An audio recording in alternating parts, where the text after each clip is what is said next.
Deuteronomy chapter 3.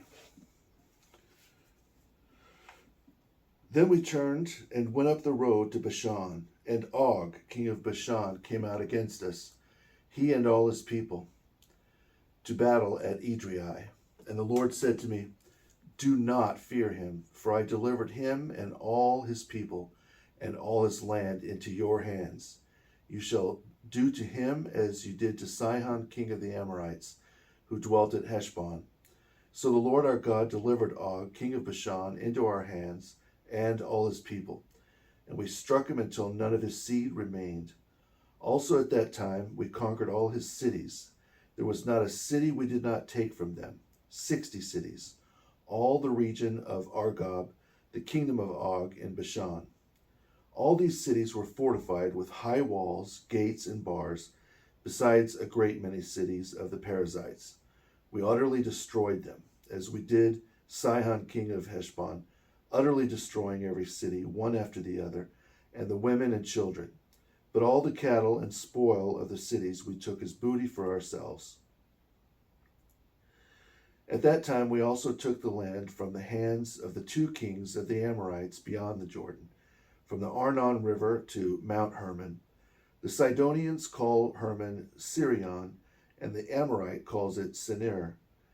All the cities of the plain, all Gilead and all Bashan, as far as Salcah and Edrei, cities of the kingdom of Og in Bashan. For only Og, king of Bashan, remained of the Rephaim. Indeed, his bedstead was an iron bedstead. Behold, it is in the citadel of the sons of Ammon.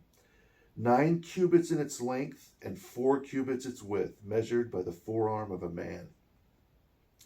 So we inherited this land at that time, from Aroer by the Arnon River, and half the mountain of Gilead, and I gave his cities to Reuben and Gad. The rest of Gilead and all Bashan, the kingdom of Og, I gave to half the tribe of Manasseh. All the region of Argob, all that Bashan, will be reckoned as the land of the Rephaim. Jair, the son of Manasseh, took all the region of Argob as far as the borders of the Geshurites and the Maccathites, and called Bashan after his own name, Havoth Jair, to this day. Also I gave Gilead to Machir. Now to Reuben and Gad I gave from Gilead as far as the Arnon River, the middle of the river as the border, and as far as the Jabbok River, the border of the sons of Ammon, and the Arabah and the Jordan are the border stretching from Machonarath down to the sea of Arabah, the salt sea, to Pisgah in the east. Then I commanded you at that time, saying, "The Lord your God gave you this land as an inheritance.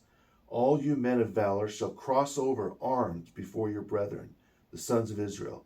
But your wives, your children, and your cattle, I know you have much cattle, will stay in the cities I gave you, until the Lord your God gives rest to your brethren as to you, and they also inherit the land the Lord our God is giving them beyond the Jordan. Then each may return to the inheritance I gave you."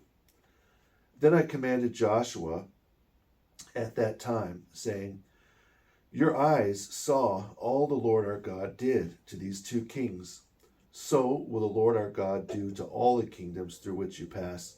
You must not fear them, for the Lord our God himself fights for you." Then I pleaded with the Lord at that time, saying, O Lord, you have begun to show your servant your strength and power, and your mighty hand and outstretched arm. For what God is there in heaven or on earth who can do anything like your works and your mighty deeds? Let me cross over and see this good land, this good mountain, and Anti-Lebanon. But the Lord disregarded me on your account and would not listen to me. So the Lord said to me, "Enough of that. Speak no more to me of this matter. Go up to the top of the stony mountain and lift your eyes toward the sea, the north wind, the south wind, and the sunrise. Behold it with your eyes, for you will not cross over this Jordan. But command Joshua, strengthen him and encourage him, for he will go over before this people, and he will cause them to inherit the land you see." So we stayed in the valley opposite Beth Peor.